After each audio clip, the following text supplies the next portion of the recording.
पे बेटियों की पूजा होती है, लेकिन ये भाजपा सरकार क्या जाने, क्योंकि ये खुद ही बलात्कारी है। तुम्हारे क्रियाक्रम चालू हो गया भाजपाइयों, तुम्हारे क्रियाक्रम, अब तुम्हारे क्रियाक्रम चालू हो गया। ये न केवल हमारे संसाधनों की लूट करना चाहते हैं, बल्कि हमारी बेटियों का भी शोषण करना चाहते हैं। बाहर के पोस्टमैन तुमने लगा दिए, बाहर के ठेकेदार तुमने बुला दिए, बाहर के अफसरशाही तुमने बुला दी, बाहर के नेताओं को तुम हमारी बहन बेटियां परोस रहे हो। दलाल बने बैठे दलाल। अभी मैं 10 मुझे मिले धर्मपुर विधानसभा में। सरकार के जो वीवीआईपी लोग हैं वो सरकार में ही शामिल हैं। वो सरकार के जो राज्य सरकार है उसके आका ही वो वीआईपी हैं, इसलिए सरकार अपने आकाओं को बचाने की कोशिश कर रही है डे 1 से। कि हम 3 साल बड़ी सड़कों में लड़ना देख लिया ना आप कि केंद्र से लेके प्रधान तक इनका है, क्यों नहीं इंसाफ होता उस बेटी के साथ में।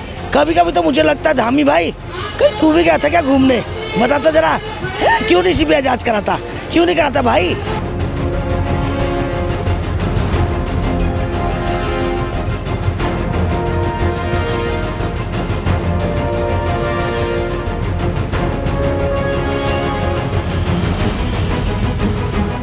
आज ये विरोध प्रदर्शन किया जा रहा है, यहाँ पे बहुत से लोग आए हैं और उत्तराखंड के हर कोने से लोग आए हैं। क्यों?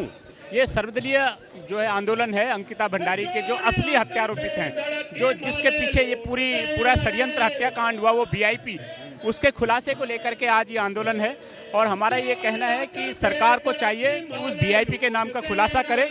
जिन आरोपितों के खिलाफ सवाल उठ रहे हैं उनकी कॉल लोकेशन और उनकी कॉल रिकॉर्डिंग सार्वजनिक की जाए, और जो जांच एजेंसीज हैं उनको नोटिस भेज करके उनको जांच में शामिल करें, तभी जा करके दूध का दूध और पानी का पानी हो सकेगा। अगर सरकार के बस की नहीं है तो ये पूरा जो मामला है ये सीबीआई को सौंप दिया जाना चाहिए। इसी की मांग को लेकर आज मुख्यमंत्री आवास कूच है। सर देखिए, एक तरफ हर जगह उत्तराखंड में उबाल आ रखा है और हर जगह यहाँ पे ऐसे प्रदर्शन हो रहे हैं, पर सरकार की तरफ से सिर्फ एक प्रेस कॉन्फ्रेंस की जाती है जिसमें वो ये बोलते हैं कि हाई कोर्ट से खारिज हो गया, सुप्रीम कोर्ट से खारिज हो गया, तो सीबीआई की मांग जो है वो गलत है लोगों की। ये क्योंकि सरकार के जो वीवीआईपी लोग हैं वो सरकार में ही शामिल हैं। वो सरकार के जो राज्य सरकार है उसके आका ही वो वीआईपी हैं, इसलिए सरकार अपने आकाओं को बचाने की कोशिश कर रही है। डे 1 से उनकी लोकेशन की सार्वजनिक नहीं की गई। जनता में ये सारी चीज़ें साफ हो जाती है अगर जिन लोगों पे आरोप लगाए जा रहे हैं, चाहे वो दुष्यंत कुमार हो, चाहे अजय कुमार हो, चाहे जो 2-3 लोगों के खिलाफ आवाज़ उठ रही है, उनकी लोकेशन सार्वजनिक कर दी जाए उस दिन की, तो दूध का दूध पानी का पानी हो जाएगा और जनता के सवालों का जवाब भी मिल जाएगा। लेकिन सरकार ये न करके वीआईपी को बचा रही है, इसीलिए लोगों में सड़कों पर आक्रोश है। तो विभिन्न पार्टियों के जो नेता हैं उनका ये जैसे यूकेडी के आशीष नेगी का ये कहना है कि ये राष्ट्र दोबारा बलिदान मांग रहा है, ये उत्तराखंड दोबारा बलिदान मांग रहा है। कितनी लंबी लड़ाई लड़ने वाले आप? जब तक अंकिता भंडारी के जो असली गुनहगार हैं, जो मास्टरमाइंड है, वो सामने नहीं आ जाते, तब तक ये जंग जारी रहेगी।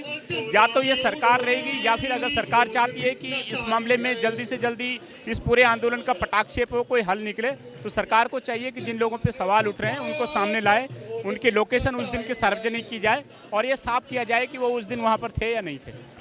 तो पूरे प्रदर्शन की सभी जन की यही मांग है कि अंकिता भंडारी को न्याय मिले, और जब तक सीबीआई जांच नहीं होगी, जब तक सरकार की तरफ से कोई जवाब नहीं मिलेगा। हमारे साथ है यूकेडी का बड़ा चेहरा आशुतोष नेगी जी। तो नेगी जी, आप अभी बयान दे रहे थे कि उर्मिला सनावर को पुलिस से खतरा है। ये तो उसने वीडियो जारी करके खुद बोला है उन्होंने कि मुझे उत्तराखंड पुलिस से खतरा है, क्योंकि उत्तराखंड पुलिस पहले ही 2-3 फर्जी मुकदमे उनके ऊपर कर चुकी है। और उत्तराखंड पुलिस का ये प्रयास है कि या तो उर्मिला सनावर को रास्ते से हटा दिया जाए, या जो मोबाइल जिसमें एक कॉल रिकॉर्ड है सुरेश राठौर की, उसको नष्ट कर दिया जाए। ये उनको खतरा है और इसी वजह से हमसे भी उनकी बातचीत हुई है। आप कांटेक्ट में हैं? हाँ, वो मुझसे संपर्क में है और उन्होंने मुझे सूचना दी है कि वो भूमिगत हो गई हैं अपनी जान बचाने के लिए, और जो मोबाइल साक्ष्य है उसको भी उन्होंने सुरक्षित रखवा रखा है। इस वाकया को थोड़ा क्लियर कर सकते, क्योंकि देश की जनता को चिंता है, प्रदेश की जनता को चिंता है कि जो इतने बड़े खुलासे करने के बाद उनकी जान को खतरा हो सकता है। देखिए, इसके लिए हम सर्वोच्च न्यायालय का दरवाज़ा खटखटा रहे हैं, क्योंकि मैं पहले से ही सीबीआई जांच की मांग को लेकर सर्वोच्च न्यायालय गया था।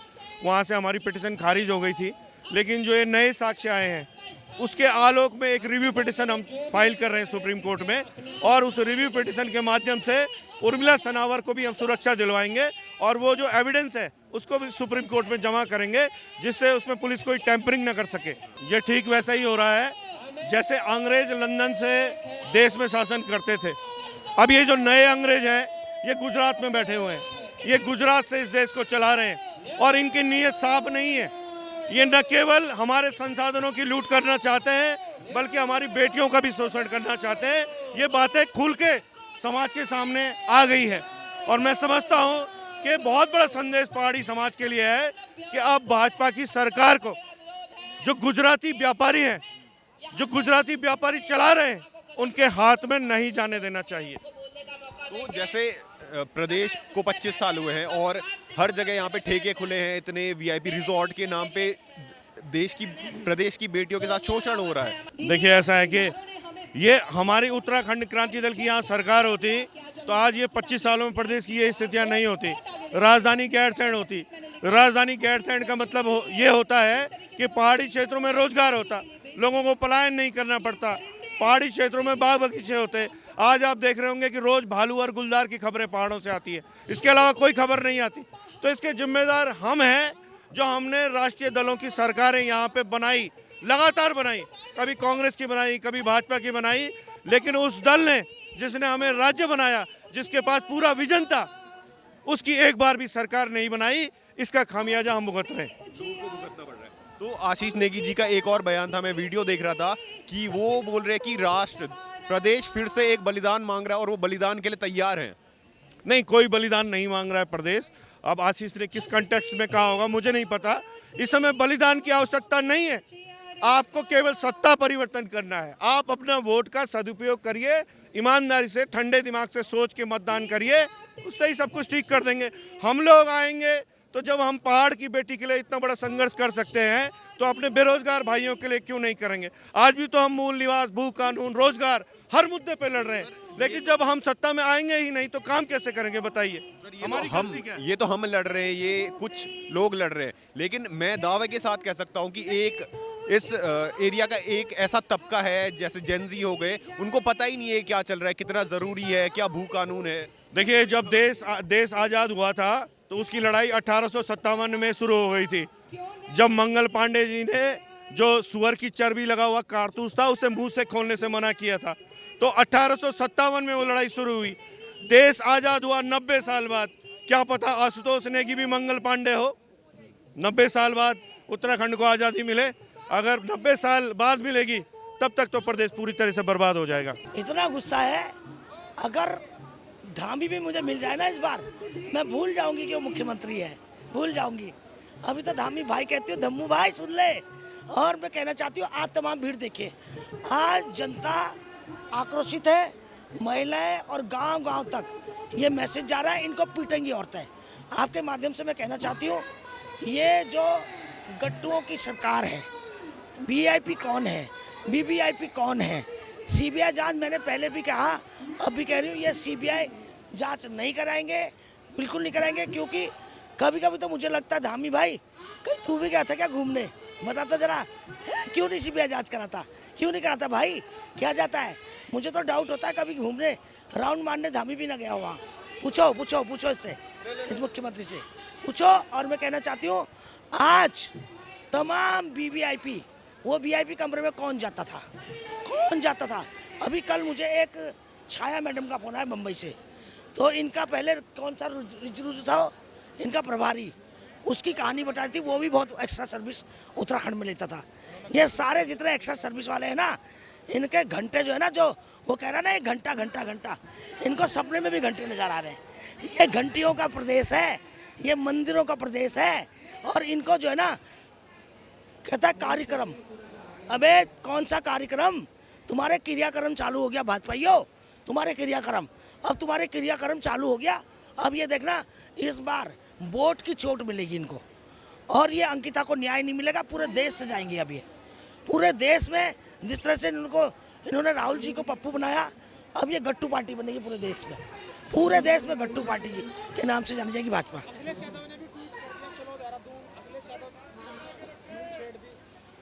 देखिए अखिलेश यादव जी का मैं धन्यवाद करूंगी, और तमाम पूरे देश में बेटियों के लिए इनके तो सिर्फ नारे ही नारे हैं, बेटी बचाओ बेटी पढ़ाओ, ये झूठ मूठ के नारे, झूठ मूठ का प्रचार। करोड़ों रुपए ये प्रदेश देश में खर्च करते हैं, हजारों करोड़ रुपए इसने इस प्रदेश को बर्बाद कर दिया। जब से धामी आए कर्जे में लाद दिया है। और तमाम मैं कहती हूँ सरकार से, अगर तुम्हारे होम स्टे इस्पात सेंटर बंद नहीं किए, आग लगा दूंगी उस पर, आग लगा दूंगी।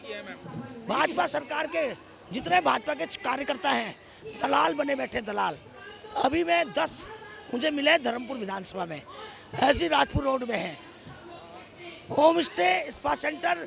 वहाँ अगर आप घुस के देखोगे, एक कमरा बना रखा है, बाथरूम बना रखा है, और वहाँ लड़के लोग आते हैं बाहर से और वहाँ नहाते हैं, उसके बाद लड़के को मिसयूज करते हैं। सैटरडे संडे में बहुत बुरा हाल है और बहुत, मतलब मैं आग लगा दूंगी, आग लगा दूंगी मैं। देखिए, जिस तरीके से आप देख सकते हैं कि हमारे देवभूमि उत्तराखंड की बेटी को बलात्कार करके उसकी मृत्यु कर दी गई, ये शर्मनाक बात है, क्योंकि यहाँ पे बेटियों की पूजा होती है।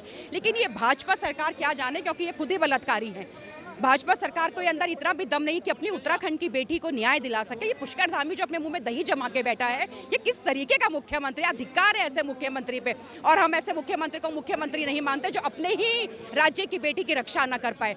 अपने ही साथियों को बचाने के लिए, अपने ही साथियों को बचाने के लिए आज एक बेटी को न्याय नहीं मिला। 4 साल से उस माँ के आंसू इसको नहीं दिखे, उस माँ के आंसू से बिल्कुल नहीं दिखे जो 4 साल से अपनी बेटी को न्याय के लिए रो रही है। लेकिन ऐसे मुख्यमंत्री को जो सिर्फ अपना बैंक भर रहा है और अपने साथियों को बचा रहा है, तो आज के बाद ऐसे मुख्यमंत्री को हम मुख्यमंत्री नहीं मानते और इसको तत्काल इस्तीफा देना चाहिए और अपने पद से इस्तीफा देके हटना चाहिए।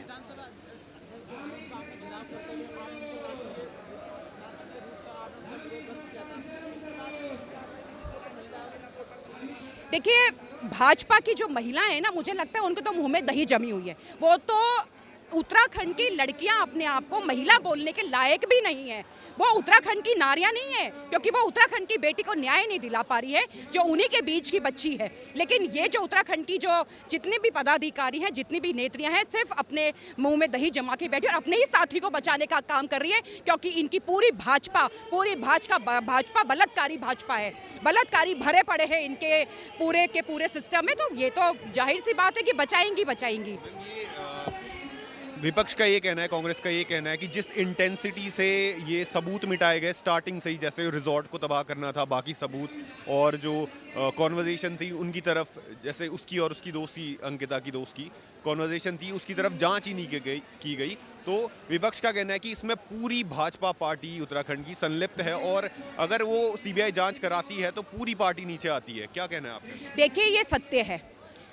क्यों साक्ष्य मिटाए गए? क्योंकि कहीं ना कहीं आज जिस वीआईपी का नाम इनकी भाजपा की एक सुरेश राठौर की बीवी ने उजागर किया है, तो कहीं ना कहीं उसी को बचाने का काम किया जा रहा है।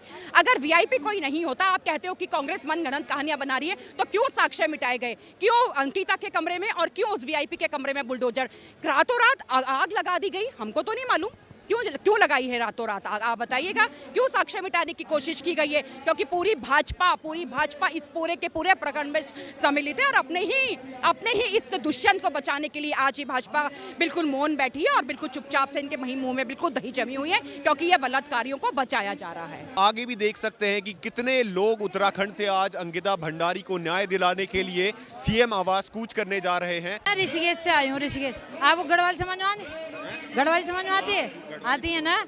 देखो, मैं ना ऋषिकेश पिंड आई हूँ और 18 सितंबर 2022 से हम अंकिता भंडारी की लड़ाई सड़कों में लड़ना चाहे बनंतरा हो, चाहे लक्ष्मण झूला थाना हो, चाहे राम झूला हो, चाहे रायवाला थाना हो।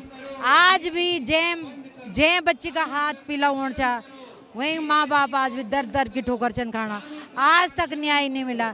अभी अपन 3-4 दिन फोटो देखे बोल, वीडियो देखे बोलो, बनंतर में हम लोग छा, मतलब कितना शर्म की बात है। लट्टू भट्टू चट्टू जो भी आज तक क्यों मोने सरकार क्यों पट्टी बांध रखी उन्होंने? क्यों, मतलब कितना शर्म और कितना दुर्भाग्य जमारू कि हम 3 साल बड़ी सड़कों में लड़ना चाह। देख लिया ना आप कि केंद्र से लेके प्रधान तक इनका है। क्यों नहीं इंसाफ होता उस बेटी के साथ में? क्यों ये लोग मौन है? वो बेटी देवी बन चुकी है, हम उसकी पूजा करते हैं। जब भी 18 सितंबर होता है हम हमेशा दिया बत्ती करने जाते हैं। वहाँ कहाँ? बनंतरा में नहीं जाते। हमारी बेटी का क्या गुनाह है जो कि हमारी बेटी को चीला नहर में डाला गया? क्या गलती थी? अय्यासी करें ये, अड्डे बनाएं ये, और गलत काम करें ये, और मारें हमारी बेकसूर बेटी को। ये दर्द है भाई, ये पीड़ा है, इसलिए हम लोग आज फिर से हम लोग सड़कों में हैं। धन्यवाद। हमारे साथ सुराज सेवा दल से रमेश जोशी भी जुड़े हुए हैं। जोशी जी, आप 31 के दिन भी आंदोलन में बैठे, नए साल में भी आंदोलन में बैठे, कल रात भी आंदोलन में, अभी भी आंदोलन में ही हो, ऐसा क्यों? देखिए, बात एक अंकिता का नहीं है, सवाल एक अंकिता का नहीं है, सवाल हजारों अंकिता का है। अगर आज ये वीआईपी बच गए तो कल न जाने कितनी बहन बेटियों को अपनी हवस का शिकार बनाएंगे। भारतीय जनता पार्टी की सरकार ये तय कर ले कि हम लोग इनको कुर्सी से खींच करके लाएंगे या स्वतः उन वीआईपी को फांसी के फंदे पर चढ़ाएंगे। सरकार ये मान ले, वरना आज एक दो संगठनों के आह्वान पर हजारों लोग यहाँ पर एकत्रित हुए हैं। कल जब ये सारे संगठन आह्वान करेंगे तो उनका हश्र क्या होगा, ये सरकार स्वयं तय कर ले। सर, ये जिस तरह से सरकार मूड है, विपक्ष और कांग्रेस का ये इन पे इल्ज़ाम है कि पूरी की पूरी सरकार जो है ये वीआईपी वाले कार्यक्रम में संलिप्त है और पूरी खराब है। देखिए, पूरी सरकार वीआईपी को बचाने के लिए लगी हुई है। आप बताइए, सरकार डबल इंजन ट्रिपल इंजन की सरकारें हैं, अगर ये सीबीआई जांच कर देते तो उनको क्या समस्या होती? और उन लोगों को क्यों सीबीआई जांच का डर है? वो तो सीधे कह देना सीबीआई जांच करा दो, अगर उनका चरित्र साफ है, उनका दोष नहीं है, तो उन्हीं की तो सरकार है। क्यों वो लोग नहीं कह रहे सीबीआई जांच की संस्कृति के लिए? कह दें कि सीबीआई जांच करा दो, नार्को टैक्स करा दो, जितनी भी चीज़ें हैं जो खुद ही आरोपी है। अरे आरोपी हैं, तभी तो वो डर रहे हैं, तभी तो छुप रहे हैं। सुबोध उनियाल जैसे लोगों को आगे कर रहे हैं, जिनका राजनीतिक करियर का अंत हो चुका है, वो लोग अपनी जो टिकट को दोबारा पाने के लिए इन लोगों के चाटुकारिता कर रहे हैं। शर्म है ऐसे नेताओं को, जिन लोगों को सबूत चाहिए। वो दीनदयाल उपाध्याय पार्क में लोग धरने पर बैठे, वहाँ हैं, हम देंगे सबूत। विपक्ष के लोग बोलते हैं, और एक विधायक का ये कहना भी था कि 25 सालों में सिर्फ यहाँ के विधायकों का, नेताओं का विकास हुआ है, उत्तराखंड का तो कुछ विकास ही नहीं हुआ है। ये वास्तविकता है, ये राष्ट्रीय दलों का चरित्र है। आप एक एक दिखे ना, राष्ट्रीय दल का जो भी नेता है, हर कोई खनन माफिया, हर कोई भूमाफिया, कोई बलात्कारी, कोई देखिए वो जैसे वो है मंदबुद्धि जो व्यक्ति हैं, वो मानसिक रूप से विकृत भट्ट जी, कुछ भी कभी भी कुछ भी बोल देते हैं। कभी अंकिता के बारे में बोल देते हैं, कभी बोलते हैं, कभी वो प्रेमचंद्र अग्रवाल बोलता है वीआईपी कमरा है। मतलब एक व्यक्ति दिखाओ मुझे भाजपा में जो ईमानदार है। एक समय था भाजपा में अटल बिहारी वाजपेयी जैसे लोग थे, जिन्होंने अपने बोला आज आरोप प्रत्यारोप का खेल चल रहा है, मैं भरे सदन में इस्तीफा दे देता हूँ प्रधानमंत्री पद से। और एक आज ये है कि इनको पता है कि हत्यारा भी हमारा है, बलात्कारी भी हमारा है, तभी भी उसको शरण दे रहे हैं। तो वो तब की भाजपा थी जिसके लिए प्यार था। आज तो नफरत करने लोग।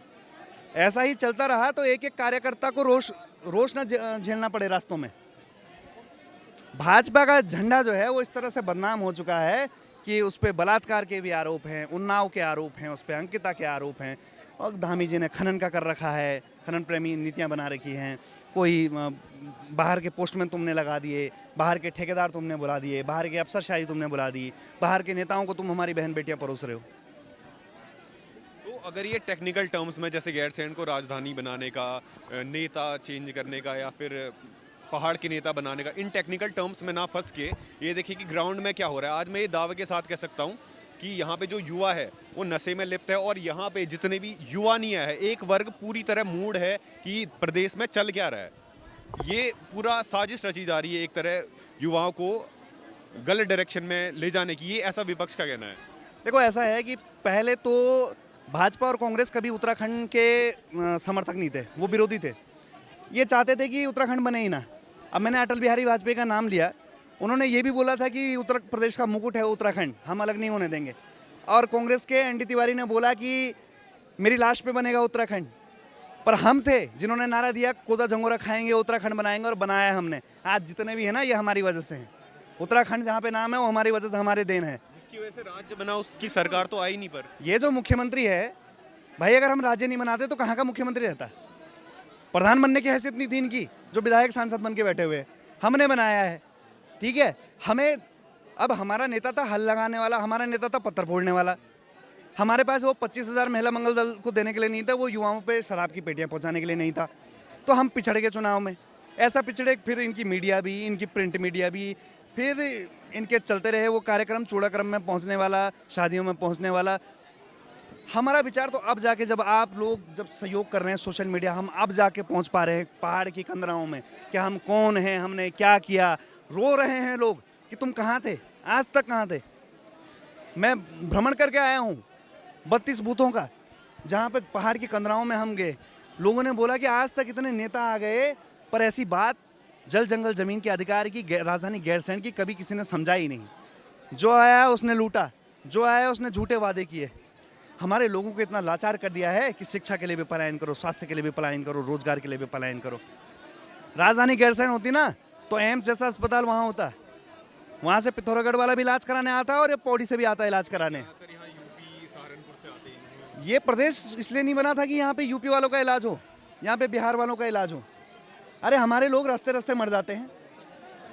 देखिए अधिकार सबका है, देश सबका है, पर जिस राज्य में आप रह रहे हैं उसकी प्राथमिकता पहली होगी। हमारा आदमी मरे सड़कों पर और एम्स फुल हो जाए बाहर वालों से तो क्या औचित्य रहा फिर उत्तराखंड का। मैं गया था, धामी जी भी यही बोल रहे थे कि देखिए आप ऐसी बात नहीं कर सकते, देखिए योगी आदित्यनाथ भी तो हैं, वो मुख्यमंत्री बने हुए हैं, अगर ऐसी बात वो करेंगे तो कह रहा अजीत डोभाल भी तो हैं, अगर आप ऐसी बात करेंगे तो तब। अरे मैंने कहा अजीत डोभाल जो है ना वो अपने दम पे बना हुआ है। अजीत डोभाल को इसलिए नहीं बोला कि तू पहाड़ी है, ईमानदार है, चल तेरे को वो बना देते हैं, बड़ा अधिकारी बना देते हैं। योगी आदित्यनाथ वहां गए हैं ना तो नेता बन के नहीं गए, बेटा बन के गए, सेवा की है उन्होंने, इसलिए नहीं चुना कि चलो तुम पहाड़ी हो तुम आ जाओ। जो हम अपनी काबिलियत से पाते हैं उस पर भी एहसान बताया जाता है। इस प्रदेश में साफ सीधी बात है एक बहुत बड़ा परिवर्तन आने वाला है। जिस दिन हम मजबूत हुए, जितना कमजोर उक्रांत का झंडा हुआ उतना पहाड़ी कमजोर हुआ। वही मैं कहने की कोशिश कर रहा हूँ कि उत्तराखंड राज्य की शुरुआत ही आंदोलन से हुई थी, पर अभी भी लोग सड़क पे ही हैं। सड़क से शुरुआत हुई, अभी भी लोग सड़क पे हैं, अपने मांगों के लिए लड़ रहे हैं। और दूसरी तरफ विपक्ष का ये कहना है कि ये हमारी जो आने वाली जनरेशन है उनको गुमराह कर रही है। आप विपक्ष ये कह रही है कि आज देहरादून में ठेके, देहरादून में रिजॉर्ट, जैसे आप ये बात कर रहे हैं, इनके लिए कोई कानून नहीं है, गुमराह करने की चीज़ है, बस ये धर्म के नाम पे लड़वा रहे हैं। ऐसा बात रही नशे की तो मैं आपको बताऊं कि इस प्रदेश में 1880 में पहला ठेका खोला गया अंग्रेज़ों द्वारा। वो अंग्रेज़ उन्होंने क्या बोला कि पहाड़ी जो लोग हैं वो शराब नहीं पीते हैं, तो ये ठेके जो हैं कम कम सीमित उस पर खोले जाएंगे, बहुत दूर दूर खोले जाएंगे। वो अंग्रेज जिनको हमने साइमन गो बैक किया, जिनको हमने भगाया, उन्होंने हमारी संस्कृति के लिए इतना सोचा। और आज जो धर्म की बात कर रही है, जगह जगह ठेके खोल रहे हैं। यहाँ तक कि लोकतंत्र के उस पवित्र मंदिर में ये वन मंत्री सुबोध उनियाल बोलते हैं कि शराब लेने के लिए 6 लोग हमारे मर गए, वो जाते थे लेने, मर जाते थे, मैंने वहीं पे खुलवा दिया। ऐसे तो ये लोग हैं। अरे धर्म करने वाले, इन्होंने यूसीसी लागू किया। यूसीसी में किसी भी धर्म के 2 लोग साथ में रह सकते हैं रजिस्ट्रेशन करा के। फिर क्या कर लेगी ये पुलिस, क्या करेगी जब आपने कानून ही बना दिया। तो आप ये देखो ना, धर्म बोल के धर्म का आघात इन्होंने किया। नशा नहीं करके ठेके इन्होंने खोले। रोजगार देंगे करके बेरोजगार सारे लड़के जमीन पर बैठे हुए हैं। उपनल के लोग बैठे हुए हैं, आशा आंदोलित है, आंगनबाड़ी आंदोलित है, LUCC जैसा घोटाला हो जाता है, फिर भी जय भाजपा तय भाजपा या कांग्रेस। बहुत हो चुका है, अभी भी नहीं बदले ना। तुम आखिरी पीढ़ी हो पहाड़ियों की, यहाँ पहाड़ी शब्द जैसा कुछ नहीं दिखेगा। जैसे वो अरावली को खोद के कर रहे हैं ना, ये एक चीज़ का सर्वे करके बैठे हैं हमारे पहाड़ों में क्या क्या है। दादा, आपकी एक वीडियो देखी थी, उसमें आपका ये बयान आया था कि अब ये प्रदेश बलिदान मांग रहा है और आप बलिदान के लिए तैयार हो। हम तैयार हैं भाई। 42 हमारे राज्य बनाने के लिए ख़त्म हुए, हम राजधानी के लिए 42 लोग तैयार हैं।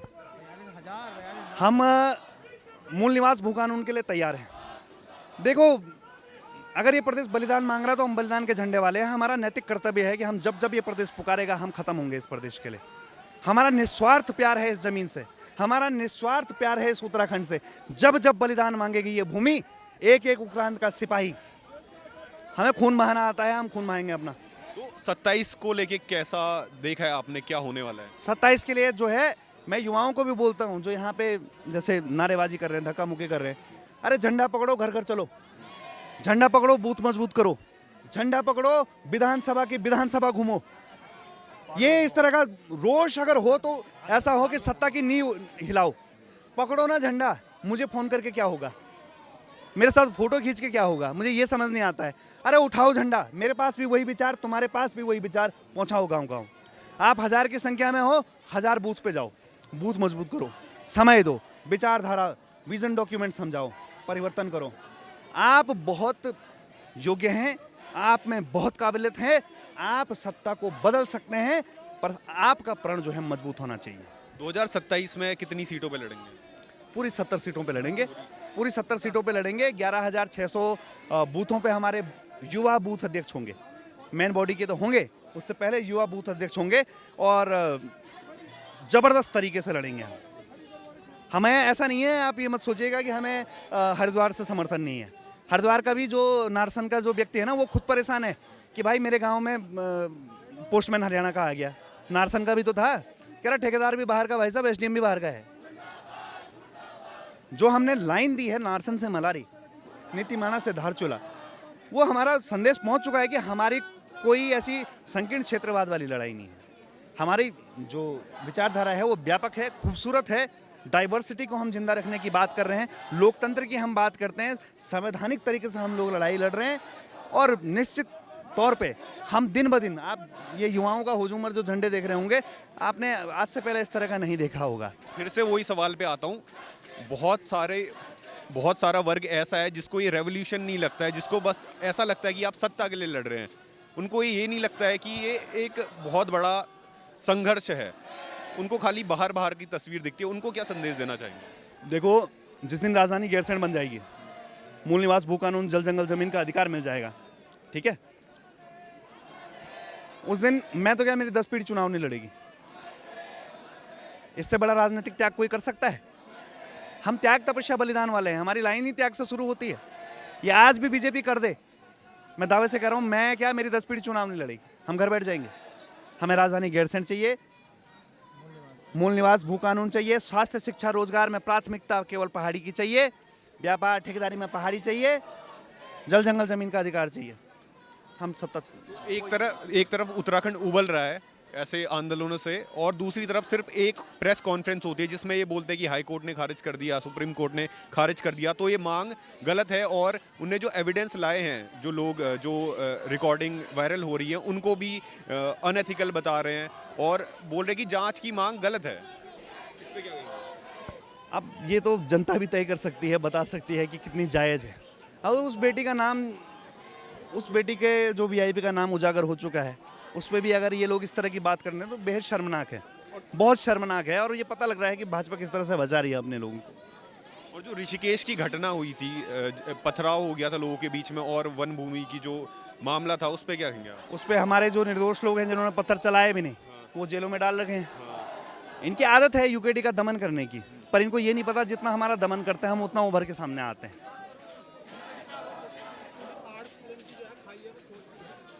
कहाँ पे खोद रही है? शहजाद जी से मैं मिला हूँ, और शहजाद जी से मैंने यही बोला था कि मैंने बोला तो आपने बहुत बढ़िया बोला, पर मैंने कहा एक लाइन आप गलत बोल गए। जो आपने बोला कि टिहरी विस्थापित वालों को वापस ले जाइए, और फिर जो महागलत बोला तो वो उसने बोला, किशोर उपाध्याय जी ने बोला कि हम पानी रोक देंगे। अरे भाई, संकीर्ण क्षेत्रवादी तो शहजाद जी और वो निकले, हमने तो ऐसी बात ही नहीं। हम तो नारसन से मलारी की बात की। चरित्र जो राष्ट्र राष्ट्र राष्ट्र चिल्ला रहे थे, उन्होंने क्या बोला? पानी में जहर मिला दूंगा, यूरेनियम कुछ ऐसा बोला था, मिला दूंगा। और दूसरे ने क्या बोला? टिहरी वालों को वापस ले जाओ। दोनों राष्ट्रीय दल, ठीक है, ये संकीर्ण क्षेत्रवादी, और आरोप लगे हम पे, नारसन से लेके मलारी वालों पे, उच्च हिमालय, मध्य हिमालय, निम्न हिमालय वालों पे आरोप लग जाए पहाड़ मैदान की। जिस विचारधारा के अनुसार पहाड़ मैदान कहीं एग्जिस्ट ही नहीं करता हो, उस पर तुम आरोप लगा दो। इस प्रदेश के लिए सबका बलिदान हुआ, वालिया का बलिदान हुआ, सलीम का बलिदान हुआ, सरदार जी का बलिदान हुआ, भट्ट का बलिदान हुआ, नेगी का बलिदान हुआ। सबने अपने आप को पहाड़ी माना कि पहाड़ी राज्य बनाएंगे साहब। तब कहाँ था पहाड़ प्लेन? ये पहाड़ प्लेन वो खोद रहे हैं जो आजकल नए नए उत्तराखंड में नेता बनने आ रखे हैं। अपनी राजनीतिक जमीन जब खिसक रही है उनकी, तो वो तैयार कर रहे हैं पहाड़ प्लेन के ध्रुवीकरण को। और एक और सवाल की, जैसे अभी क्रिसमस में बहुत सारे हिंदू दल थे जिनने क्रिसमस की पार्टी को रोका, ये सब चीज़ा, क्या लगता है ये धर्म जातिवाद बढ़ रहा है यहाँ पे, धर्मवाद? देखिए ऐसा है ना, जिस दिन हम आए ना, उस दिन हम बताएंगे कि संस्कृति यहाँ की असली क्या है। यहाँ पे आपको पता है ये शिव की भूमि है, केदारखंड मानसखंड बोला जाता है। हमारा तो देवी देवता डोली में आता है। हमने तो पत्थर पूजने बाद में शुरू किया। हमने तो प्रतीकात्मक रूप से भूमियाल पूजा। हमारी ऐसी गौरवशाली संस्कृति है जिसने चावल देख के ही बता दिया कि तुम्हारा फोन खोया था, कहाँ खोया था बता दिया। पूरे देश में बोलो तो जरा, जो ये बजरंग दल वालों को, ये जो और जो लोग हैं जो धर्म की बात करते हैं, ऐसी पूजा पद्धति दिखा दो। इस पूजा पद्धति को बचाने के लिए जो यहाँ का बजरंग दल है उसको आगे आना चाहिए था। इसकी संस्कृति के लिए बचाने के लिए आगे आना चाहिए था, ठीक है। यहाँ की जो संस्कृति है, देखो जय श्री राम तो हैं, पर साथ में हमारी, मैं बोल रहा हूँ, लाटू भी चलता है, उफराई भी चलती है, हित भी चलती है, देवराड़ी भराड़ी, गदरों का मसान तक पूजा जाता है हमारा, है ना, आंचरी तक पूजी जाती है, वो भी तो पता होना चाहिए। आज जो बाहर से लोग आ रहे हैं यहाँ, वो यहाँ पर हिंदू और मुस्लिम का ध्रुवीकरण पैदा कर रहे हैं जानबूझ के, जबकि वो हमारे संस्कृति से कहीं भी मेल नहीं खाते। मेरी नज़र में वो बाहरी हैं, जो इस प्रदेश में बाहर से आया है, जो यहाँ का मूल निवासी नहीं है, चाहे वो हिंदू है चाहे मुस्लिम है, वो बाहरी है। वो हमारे रोजगार पे डाका डालने आ रखा है, हमारे संस्कृति पे आघात करने आ रखा है। और ये भी कि ज्यादातर जो जमीनें हैं वो बाहर वालों को बेची जा रही है। वो तो बेची गई हैं। और आपको क्या लग रहा है, राजधानी गैरसैंण बनाने से पहले ना, पहले राजधानी गैरसैंण के अगल बगल जितनी जमीन है वो छुड़वानी पड़ेगी, बिक चुका है वहाँ भी। सरकार साफ सीधी चेतावनी दे रहा हूँ, जिस दिन सरकार में आएंगे ना, उस दिन सबसे पहले जमीनें जो है छुड़वाएंगे, सरकारी रेट पे छुड़वाएंगे, जितना लगाया है उनको लग रहा है, उसके बाद राजधानी गैरसैंण बनाएंगे। मैं संविधान के अनुसार मानता हूँ 1950, अगर आप 1950 से यहाँ रह रहे हैं तो आप यहाँ के मूल निवासी हैं, अन्यथा आप नहीं हैं। आप फिर जिस प्रदेश के मूल निवासी हैं आप वहाँ के कहलाएंगे। और ये संविधान जो है आज़ादी देता है, ये कोई गलत नहीं है। और ये एक डाइवर्सिटी को जिंदा रखना है, जिस डाइवर्सिटी, जिस यूनिटी की हम बात करते हैं, देश जिसे बोलते हैं, देश डाइवर्स है हमारा। ये गुलदस्ते की तरह है, अलग अलग फूल हैं, वो अलग जो हमारी डाइवर्सिटी है उसको जिंदा रखने की हम बात कर रहे हैं। कि यहाँ पे इस पहाड़ी प्रदेश में आते हैं ना, कोई बाहर से, उसको लगता नहीं है कि मैं अभी पहाड़ी प्रदेश में आ गया हूँ। यहाँ पे वो झलक ही नहीं मिलती है उनको संस्कृति की। राजस्थान में जाओ तो राजस्थान की संस्कृति की झलक मिलती है, ठीक है। आप गुजरात में जाओ तो वहाँ पे गुजरात की झलक मिलती है। यहाँ पे आप आओ, राष्ट्रीय दलों ने ऐसा कर रखा है, धर्मशाला जैसा बना रखा है, क्लब पब, ये कल्चर था हमारा। अरे यहाँ पे ढोल धमाऊ मंडाण लगते थे, तुमने बर्बाद कर दिया सारा। हम आएंगे इस कल्चर को बचाने के लिए, इस भाषा को सुरक्षित करने के लिए, ये अधिकार दिलाने के लिए और अंकिता को न्याय दिलाने के लिए हम सत्ता बन के उभरेंगे, मजबूती से लड़ेंगे।